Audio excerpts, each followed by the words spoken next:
Hi, and welcome to the X22 Report Spotlight. Today we have a returning guest, Simon Black. Simon is a world traveler, entrepreneur, and investor. Simon believes that in order to achieve true freedom, you have to make money independently, control your time, and eliminate the mindset that you are subject to a corrupt government that is bent on degrading your personal liberty. He is the creator and owner of sovereignman.com, and I am very happy to have him back on the X22 Report Spotlight. Simon, welcome back to the Spotlight. Thanks very much. Hey, thanks for being here. Last time you were on, we talked about personal freedom.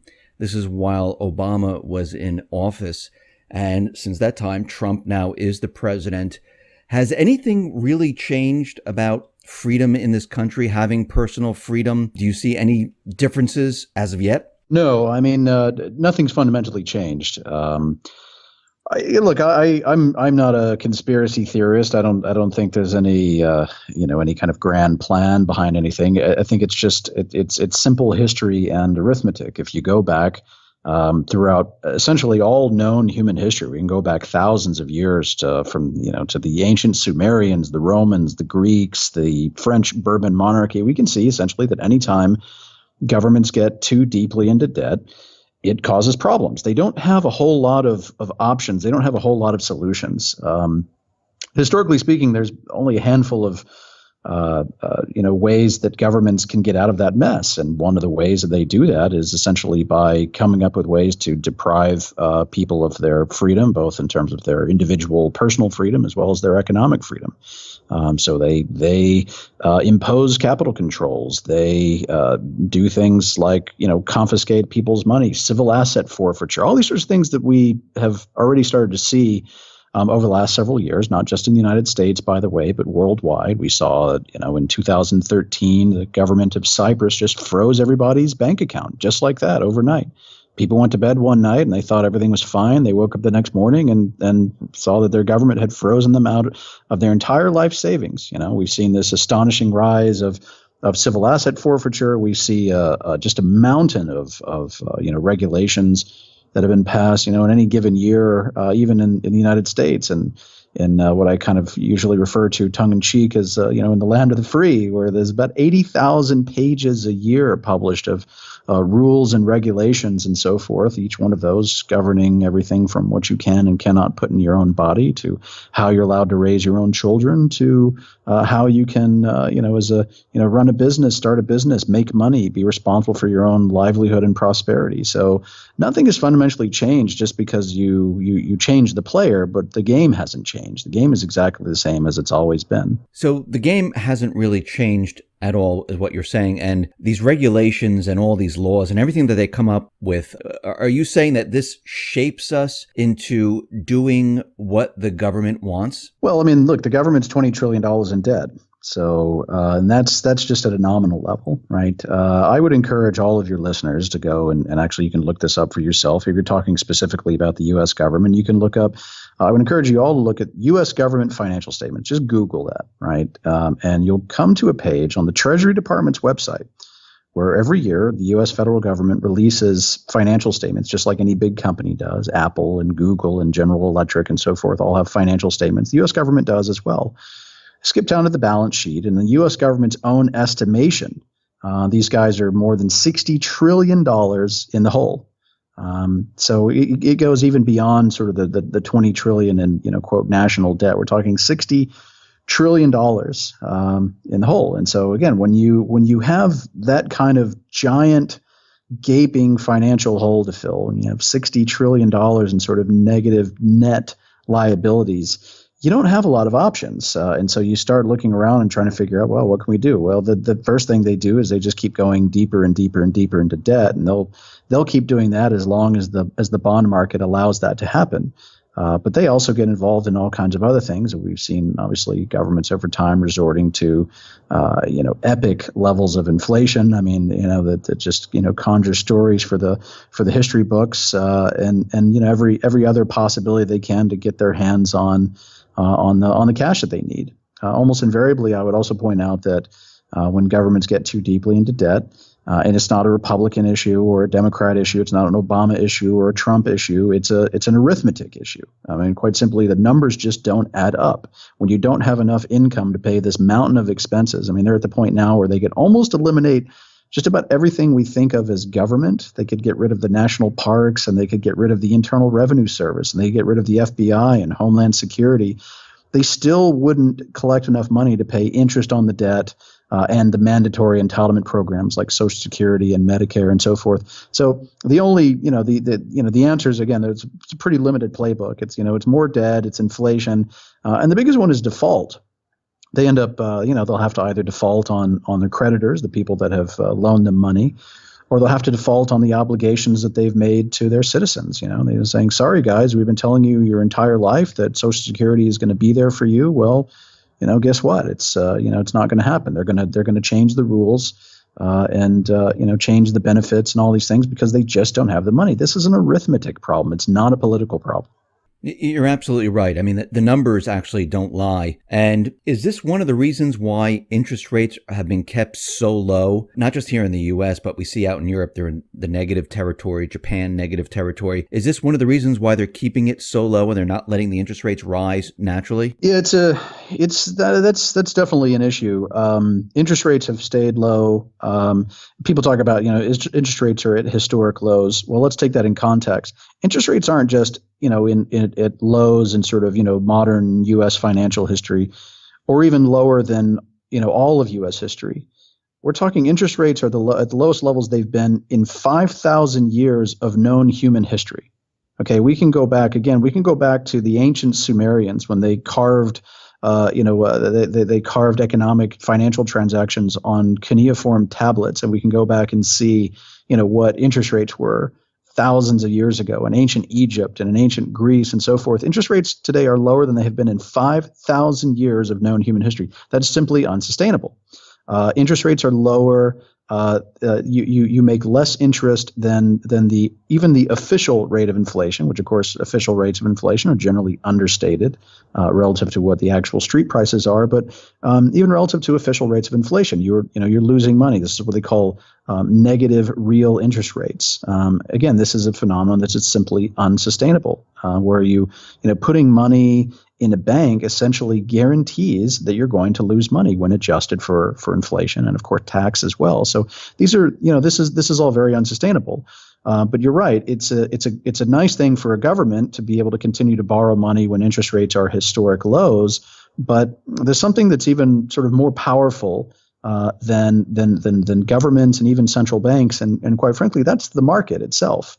The government has its balance sheet and the central bank has its balance sheet, but you put the entire world together with all the big banks and bond market participants and so forth, and if they don't want to buy the debt anymore, they're not going to do that. And that when you have a sort of a decrease in demand in the bond market, that's something that pushes up interest rates, and they can keep trying and keep putting these Band-Aid fixes on it, but in the long run, the bond market is more powerful than even the Federal Reserve, and that's the thing. We're already starting to see interest rates come up. We're starting to see, even the Fed is starting to raise rates. The bond market has been pushing rates up. I mean, just since the election of Donald Trump, there's been a substantial increase in interest rates. And if you factor the additional borrowing cost in to the interest payment to these governments, the United States government, the Japanese government, a lot of European governments that are drowning in debt and having to borrow money just to pay interest, that increased interest rate, is something that costs them a lot of money, and that's money that they don't have. That just exacerbates the problem because now they have to pay more interest,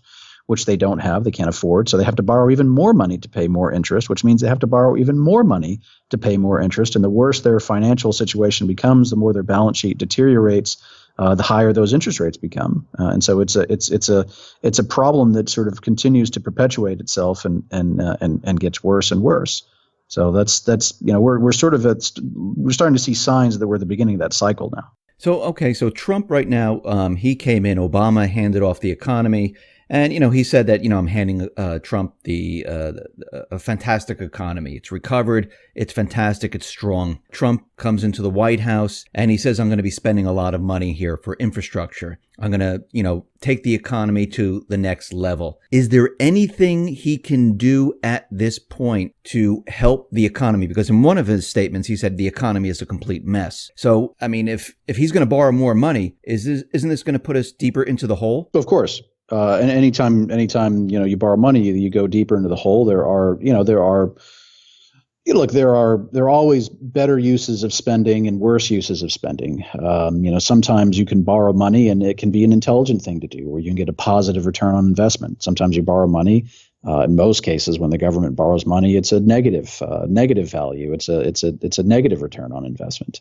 If you go back and you look at when Barack Obama came into office, the national debt was under $10 trillion. The guy doubled the debt. It's almost $20 trillion now. And you have to look at that and you say, okay, if you took $10 trillion in debt, $10 trillion in debt under the administration of Barack Obama, and supposedly that money was, dumped back into the economy and stimulus spending and all these sorts of things, shouldn't there be, if assuming, even just a basic break even, shouldn't there, if you borrow $10 trillion and put that into the economy, shouldn't there be at least $10 trillion added to the GDP over that same period of time? I mean, that's assuming that's assuming there's basically zero return on investment. That's just, you took the 10 trillion, put it back in the economy, and you got the exact same 10 trillion. Well, that didn't happen. There was no $10 trillion. There was some economic growth, but the reality is that most of that, quote unquote investment that they dumped all this back into the economy, they lost most of it. It was squandered on, $2 billion websites that didn't work and all these sorts of things. And so that's, this is the sort of thing that happened when governments get a hold of, very large, chunks of money. But maybe Donald Trump is different. Here's a guy who's say what you want about Trump. The guy, he's a good real estate developer, if nothing else. Some people love him, some people hate him. But regardless, the one thing that, the facts are fairly clear. The guy knows how to develop real estate. So maybe they have maybe if they borrow money, they'll get some positive return on investment that exceeds the cost of capital. But, at the end of the day, that's the thing that they keep talking about, is we're going to borrow even more money. And again, when you start borrowing more money, well, what happens? The demand for loans increases, the demand for those bonds increase, which means that the interest rates go up, and they keep pushing interest rates up. And the higher interest rates go, the more unsustainable the balance sheet becomes, the more in danger they become of having to take more and more drastic actions. And so look, anything is possible. Quantum physicists tell us that even spontaneous combustion is possible. So I'll never rule out the possibility that maybe benevolent space aliens show up and give us all free energy and wipe the debts away. But the reality is that there's probably very few ways out of this, if any. I've done the analysis myself. There's not a whole lot of variables here. We're talking about interest rates, inflation, so forth. If you really crunch the numbers, you see there's just not any way out for the federal government that doesn't involve some level of default, and that's an event that affects almost everyone on the planet worldwide, simply by virtue of the fact that the U.S. dollar is still the number one reserve currency in the world. Now, you said Trump is excellent at developing real estate and building. He's also very good at bankruptcies. Absolutely. Handling defaults. And what you've been saying right now is that, we're heading to a point in time where, our debt load is going to be too big. It's probably too big right now, where, things are going to start rapidly falling apart. And maybe it's a plan by someone, I don't know, to have him in the White House to handle the default of the United States. Do you see that as a possibility, that's maybe why he's there? I used to joke from the second he declared his candidacy, I used to joke that Donald Trump was the only person qualified to be president simply because he had declared bankruptcy so many times. He had defaulted on his debt so many times. And I said, when you're $20 trillion in debt, you want somebody who knows what he's doing. You want somebody who knows how to file the paperwork. This guy has experience. He knows what papers to file, when he wants to go into default. And the thing is, he's even talked about it, almost bragged about it. And he said, yeah, of course, default bankruptcy laws. I mean, I've used these to my advantage, defaulting and using the bankruptcy code in the United States is something that I've used to my advantage as a smart business decision, right? So you're talking about a guy that has absolutely no qualms about not paying his creditors. So who's the creditors of the United States? You've got a number of large bondholders who own U.S. debt. Frankly, the largest. Everybody talks about the Chinese and all that, but the Chinese are nothing compared to the Social Security trust funds. I mean, it's the past, present, and future Social Security recipients of the United States of America are far and away the largest owners of U.S. debt. And it's the funniest thing in the world to me when they, people talk about debt and there's like this sort of this mantra that they just repeat over and over again. It's something that become almost as if through repetition it somehow becomes true. Regardless of whether or not the facts add up. And one of the things they keep saying is the debt doesn't matter because we owe it to ourselves. And I look at that and I say, I'm sorry. Are you pretending that it's okay that if the U.S. government defaults on tens of millions of Social Security recipients, that's somehow not going to cause any problems? That's okay? Who else owns it? The Federal Reserve.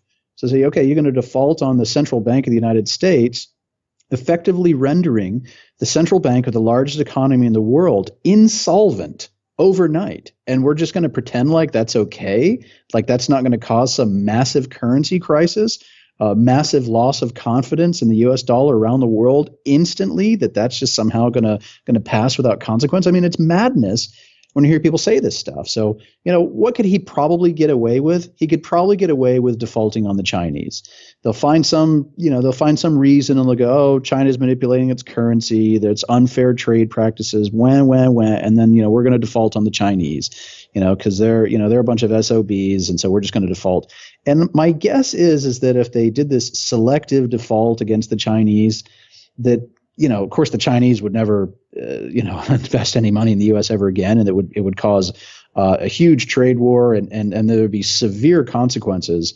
But that's probably the least bad option for them if they put all the options on the table and say, okay, let's completely destroy every current and future retiree. Obviously, that's going to cause massive problems domestically. We can default on the central bank. It's going to cause an extraordinary financial and monetary crisis, both in the U.S. and worldwide. Or we default on the Chinese, and okay, we'll just suffer the consequences of the impending trade war. That's probably the best solution for them. I would say the least worst solution is probably a better way to put it.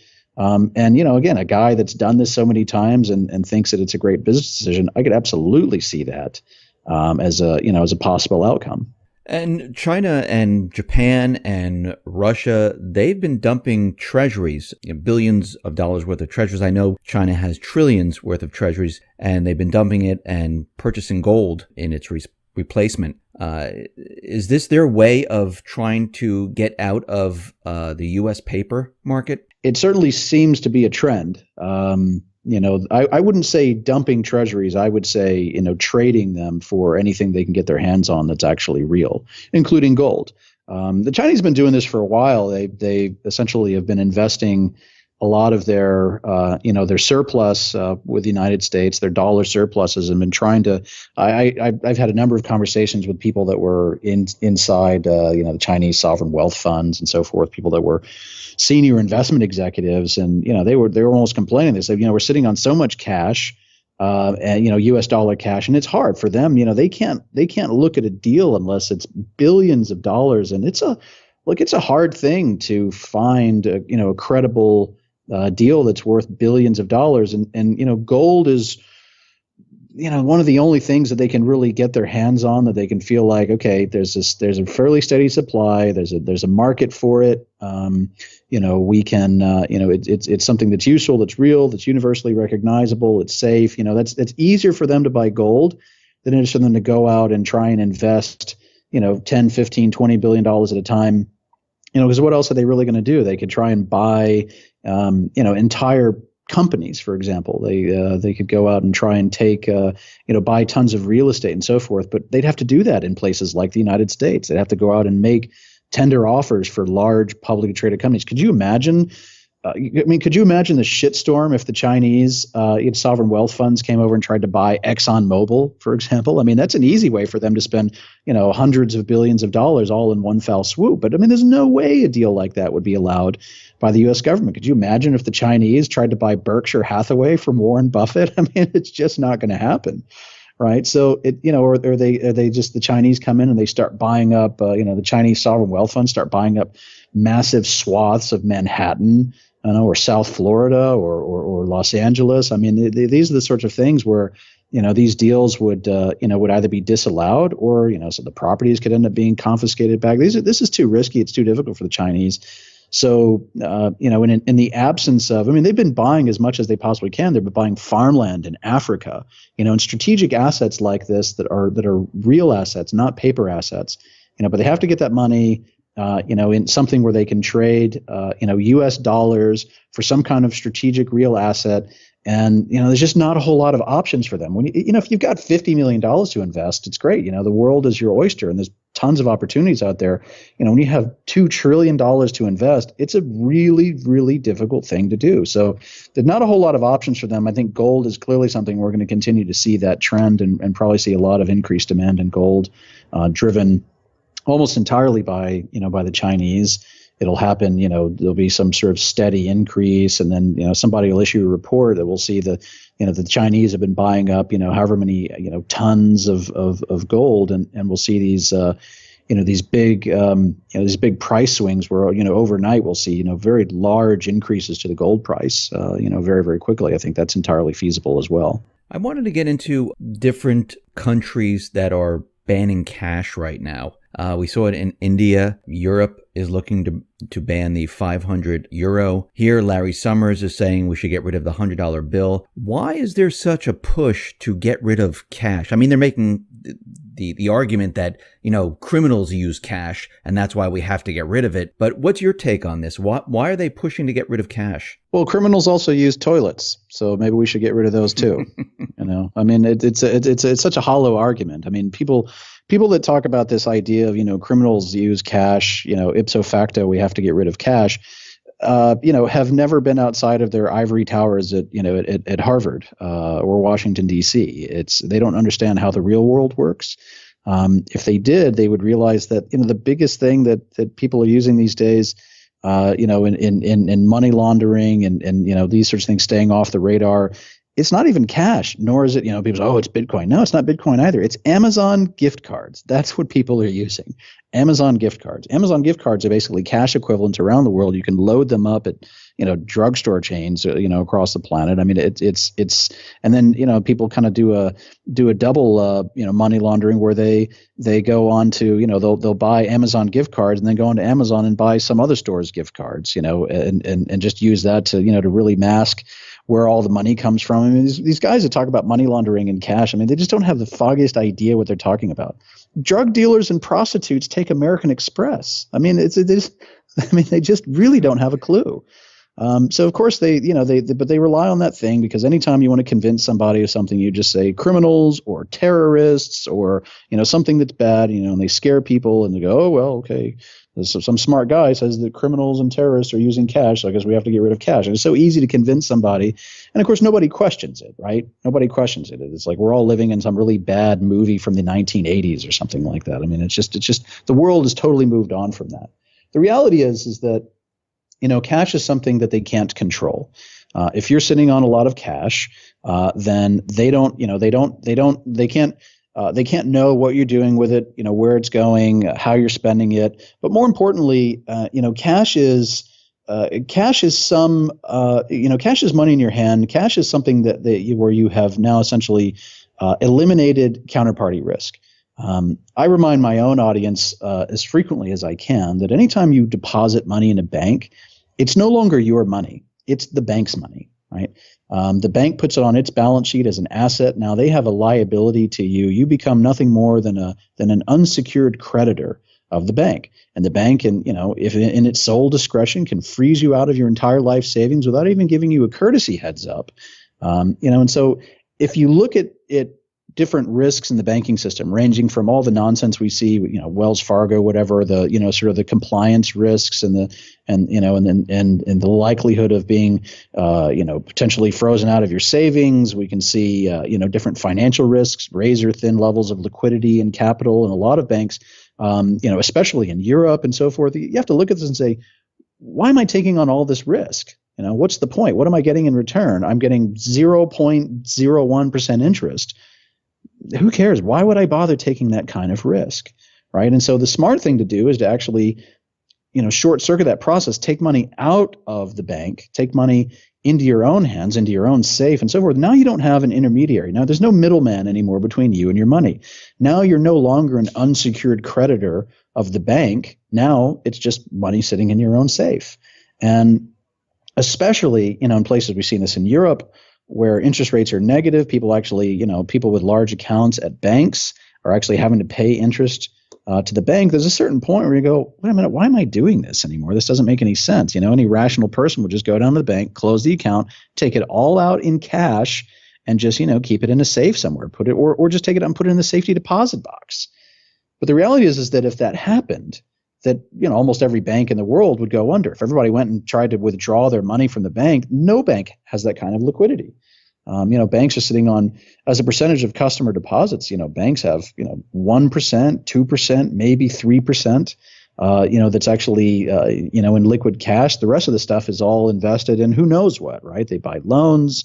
They invest in different swaps and different mortgage-backed securities and all kinds of stuff. And nobody really has a clue what banks are doing with their money. They give us these giant line items on their annual financial reports, but there's no detail, there's no transparency. But banks don't have the ability, if any meaningful percentage of the customers actually try to withdraw their money, the banks would all go under. And so in order to prevent that, it's certainly a nice, easy way of keeping the banks safe and solvent is just by telling people, hey, we're going to get rid of cash. That's only something for drug dealers, and criminal terrorists. And so that's, I think, a big reason behind it. It's certainly one of the banks are certainly, one of the biggest beneficiaries behind this. Banks hate cash. It's bad for them, and anytime people want to go and withdraw cash, it reduces the bank's profitability. It increases any liquidity risk and so forth. So that's certainly, I think, one of the measures behind it. So do you think bail-ins are still in play? I mean, we saw it in Cyprus. The Greek people are very nervous about this. They've been taking their funds out of the bank, just like you're saying. Do you see the bail-in agenda still out there, and should we still be worried about the central bank and governments actually doing this? Well, bail-in legislation already exists in so many places. They've formalized it in a number of countries. Even a place like Canada. This is all over the world now, where there's actually a clear framework for bail-ins. But I think it depends on the banking system, really. I mean, that's what it comes down to. I mean, there are certain banking systems that are, much safer, liquid, well capitalized, in a jurisdiction with no debt, backed by a central bank that's actually solvent and well capitalized, and has a well capitalized deposit insurance fund and so forth. So banking systems are not all created equal. There are massive differences between banking systems around the world. You point out Greece as well. Obviously, yeah, people are very suspicious in Greece and banking in their own system, and so there's been tremendous capital flight out of the Greek banking system, and this is something that's going to cause a number of bank failures in Greece. Again, it's not some grand prognostication. It's just a simple arithmetic problem that these banks simply don't have enough liquidity in order to be able to continue to withstand the withdrawals. There have already been some level of de facto bail-ins, especially across Europe, which has this, in my opinion, the sickest banking system. You look at Italy and even in France and so forth. I mean, it's just very sickly banking systems where they've had to impose some levels of capital controls. I mean, this is a de facto bail-in when you tell a depositor that you're only allowed to withdraw X, from your account, per week and so forth, and restricting what people are allowed to do with their own money. This is a form of this is clearly a capital control. It's a form of it's a bank bail-in light, essentially forcing you to keep your money in a bad system. And I think anywhere where you see those things happening, and people should be very concerned and really limit the capital that they have in those kinds of systems. It's just not. Why are you taking the risk? You're getting 0.01% in return. I mean, the risk versus reward is just not there. It just doesn't stack up. Yes, I agree with you. I mean, the risk of having your money in the bank is you're really not getting anything on your money. I mean, it's not really protected anymore like it was in the old days where you put it in the bank and they said, oh, don't worry, we're going to protect it from, thieves and robbery and things like that. But aren't all the banks now interconnected? So even if there's a banking problem, let's say in Europe, aren't they somehow, some way interconnected to the banks in the U.S.? Won't this have some type of domino effect if one bank starts to go down? I mean, is this You're right, and go ahead. Yeah, you're absolutely right in that there's a great deal of interconnectivity in the banking system. And there are a lot of terms that came out of the financial crisis where we learned about intermediation and hypothecation and so forth. Essentially it boils down to the fact that there's a very large, strongly interconnected network. We saw this in particular in the United States, that with all these derivatives, for example, that when Lehman Brothers finally went under, that it dragged down all these other banks with it, because if Lehman Brothers is unable to pay its debts and goes under, and this goes for some bank in Europe or Japan or so forth, if all of a sudden there's a bank that's no longer able to pay its debts, then any other bank that's holding on to that bank's debt, now all of a sudden that asset is worth nothing, which means that now that bank might be insolvent because its asset, a big chunk of its assets just got wiped out and went to zero. And so now that bank might be insolvent, which means that any other bank that owns debt from that bank, might get wiped out. And so it creates this chain reaction where all these banks that are so interconnected with one another. And that's ultimately the nature of the financial system, is that it's all fine and good as long as everything else is working well. But as soon as there's a real problem somewhere, it can absolutely set off a chain reaction, and that's the risk. It's just fundamentally a question of where does that start. It's not an if question. I mean, we've seen this. It's absolutely foolish to just presume that, in light of all the evidence and all of the historical examples to show centuries of routine banking crises, and our species falling the same mistakes over and over again, it would be absolutely foolish to think that we can go this much into debt with interest rates this historically low, with this much interconnectivity, and just presume that that's just going to work out okay, and there's never going to be any consequence from it forever until the end of time. That's pure insanity. So it's ultimately just a question of when and with whom. Does it get started? Where does it kick off? Does it kick off? How does it kick off? Because Donald Trump decides to default on the Chinese? Is that what kicks it off? Or does it kick off because Greece decides to, finally once and for all leave the euro, and they have hyperinflation, and everybody with exposure to Greek debt, ends up becoming insolvent, and then every bank that has exposure to those banks becomes insolvent, and that sets it's impossible to know. All we can do and all we can see is that there is a lot of risk, and that any rational person has to look at that risk and say, there's a lot of financial risk, there's a lot of this counterparty connectivity risk, there's even just the basic I would consider it asset protection risk, that at any given moment the bank can just decide, oh, we're gonna freeze your account because we think you've been doing something suspicious or something unusual or what, so we're just going to restrict access to your funds.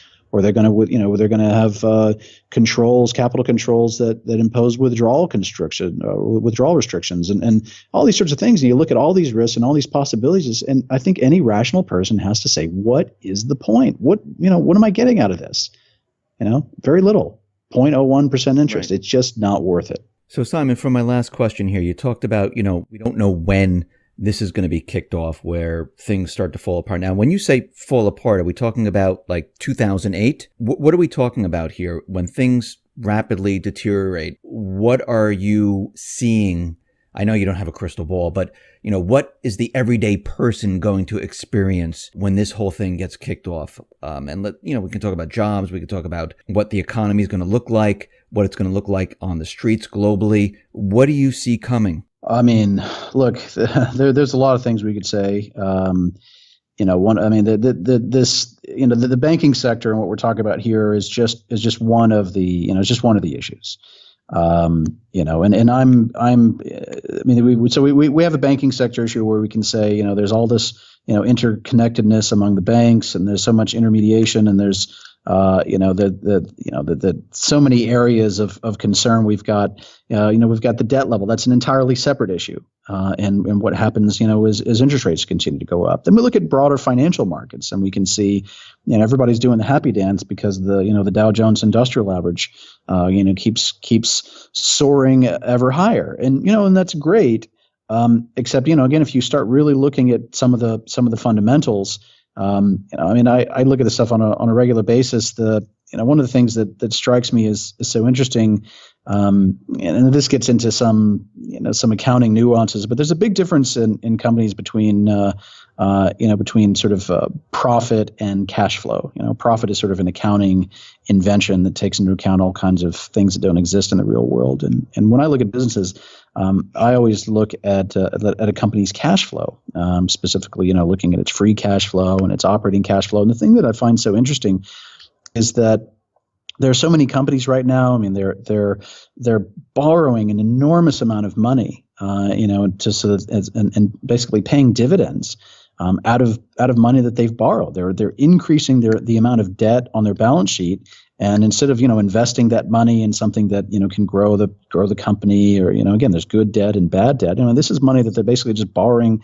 cash and then paying all this cash out to the shareholders, or buying back stock or so forth. And so, talk about something that's completely unsustainable. They've basically engineered an artificial bubble in stocks that's driven on debt. And so all these companies are going deeper and deeper and deeper into debt, and all this stuff is, and using that debt to put money in people's pockets in a way that's artificial, because their businesses themselves, their cash flows are down, their operating cash flows are down, and yet we keep saying, oh, the stock market keeps going up. Again, it's artificial.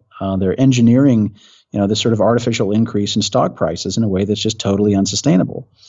All these things all together, if you look at it, how sustainable is it that companies can continue borrowing money to inflate their stock prices? How sustainable is it that a government, the largest government in the world is simultaneously, the largest economy in the world is simultaneously the largest debtor in the world, that a government can continue to borrow money at historically low interest rates that are the lowest levels at 5,000 years of known human history without any consequence? How sustainable is it that all these banks can be so interconnected and have razor thin levels of liquidity and questionable levels of solvency? All these things you have to look at and say, none of this stuff is sustainable. And, we can certainly hope that nothing happens. And sure, maybe nothing ever happens. Maybe it's all fine. Maybe it's all good.